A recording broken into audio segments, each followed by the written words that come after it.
Assalamualaikum warahmatullahi wabarakatuh. Allahumma sholli ala Sayyidina Muhammad wa ala ali Sayyidina Muhammad.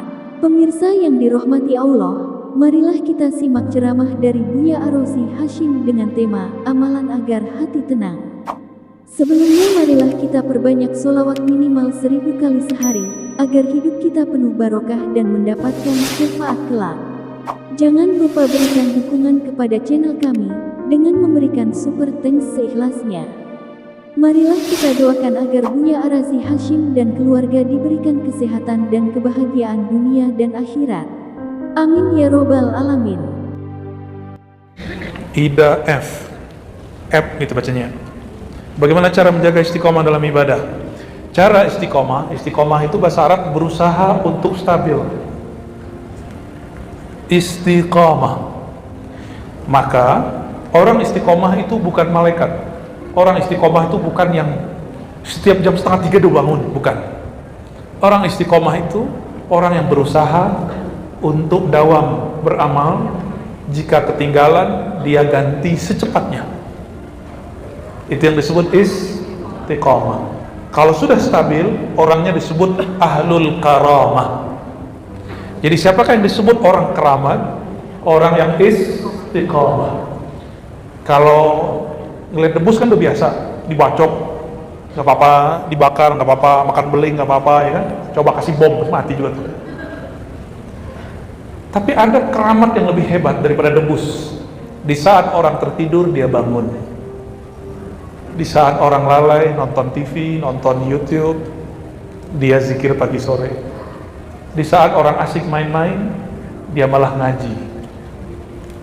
Orang begini lebih sakti daripada orang yang debus.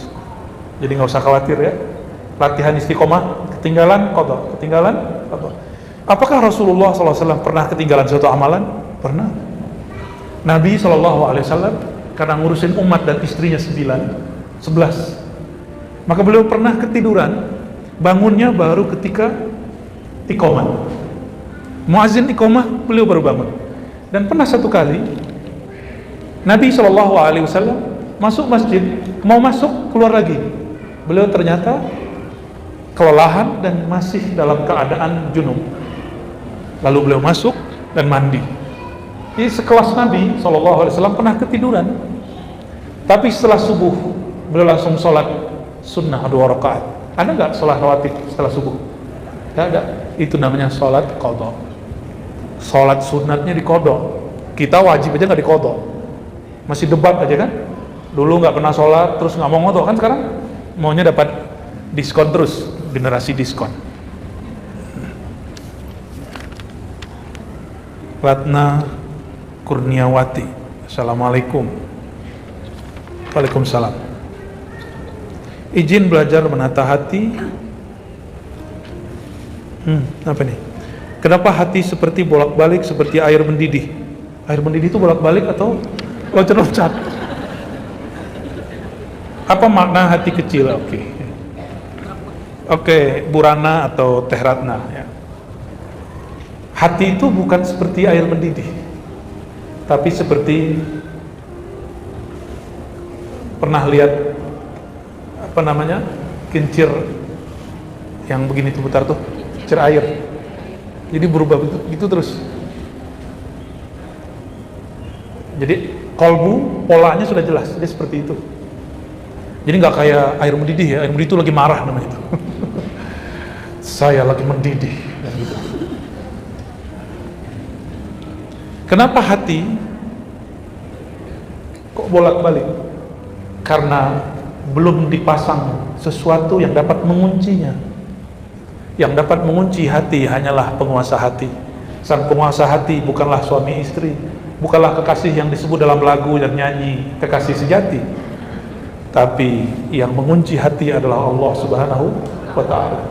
Jadi apabila kolbu itu gelisah bolak-balik, dia harus diberikan nama yang punya kolbu si hati itu. Siapa yang punya kolbu ini? Allah. Makanya dikatakan qalbul mu'min baitullah. Kolbu orang beriman itu rumah milik Allah. Seperti masjid. Bukan bangunan ini penanda itu masjid. Tapi ketika ada orang sujud di sini, itulah tanda dia masjid. Mungkinkah ada, sudah pernah lihat bekas gereja jadi masjid? Bentuknya seperti gereja, tapi dia tempat sholat Jumat. Maka bukan kubah itulah yang disebut masjid, bukan kaligrafi. Ini budaya orang bikin masjid. Masjid itu tempat mengingat Allah. Maka ada masjid yang zahir, ada masjid di dalam diri, namanya qalbu. Orang-orang yang disebut berniat, itu artinya dia sedang menyalakan nama Allah di dalam qalbunya. Itu yang disebut berniat. Jadi kenapa sholat, zikir, hati masih melayang kemana-mana? Karena nama Allah belum dimasukkan ke dalam qalbu ketika hendak bertakbir. Belajar zikir qalbu ya. Di Bandung dan sekitar dulu banyak ahli zikir. Walaupun sekarang zikir-zikir ini sudah mulai ada yang membid'ahkan. Udahlah, saya udah males bahas-bahas bid'ah, udah khatam ya. Sebelum pandemi udah khatam, udah jarang bahas bid'ah. Sekarang kalau ada orang undang minta bahas bid'ah, saya kirim orang lain. Udah males ya. Apa? Aduh, ngeri kali Kang. Akan ngeri kali.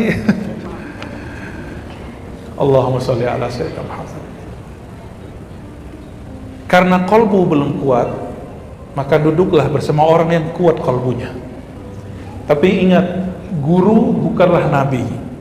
Maka jangan pernah kultuskan guru, jangan pernah anggap guru itu suci. Satu saat jika antum melihat guru itu diuji dengan kesalahan, jadi ujiannya guru itu kesalahan. Dia salah, dia berdosa, dia salah adab, itu ujiannya guru. Murid sedang diuji, apakah dia tetap berguru atau dia kemudian meninggalkan atau bahkan berkhianat kepada gurunya.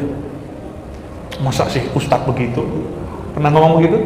Berarti kita menempatkan ustadz seperti malaikat atau nabi. Itu gak fair.